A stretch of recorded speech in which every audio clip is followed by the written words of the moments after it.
வணக்கம் உறவுகளே. இப்போ பார்த்தீங்கன்னா சென்னையில் நல்ல சிட்டியான ஏரியாவில் அரசு ஆஸ்பத்திரிகள்லாம் நிறையா இருக்குது. அந்த ஏரியாவில் கார் ரேஸ் நடத்துகிறாங்க.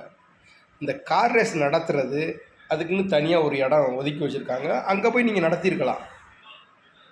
அங்கெல்லாம் நடத்தாமல் சென்னை சிட்டிக்குள்ளே அரசு ஆஸ்பத்திரிகளில் எவ்வளவோ நோயாளிகள் இருக்காங்க. அவங்களுக்கெல்லாம் பாதிப்பு வந்துடுமேன்ற அந்த எண்ணம் கொஞ்சம் கூட கிடையாது. கிட்டத்தட்ட 250 கோடி செலவு அப்படின்னு சொல்கிறாங்க. 250 கோடி செலவு பண்ணி இந்த கார் ரேஸ் நடத்த வேண்டிய அவசியம் என்ன?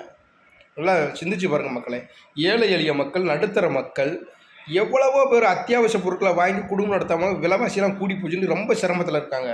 அதை பற்றியெல்லாம் இந்த அரசுக்கு கொஞ்சம் கூட கவலையே கிடையாது. ஆனால் ஆந்திராவிலேருந்து ஒரு தனியார் முதலாளி கம்பெனி, ஒரு தனியார் முதலாளிக்காக சென்னையில் கார் ரேஸ் நடத்துகிறாங்க. இது நாட்டு மக்களுக்கு என்ன செய்ய போகுது?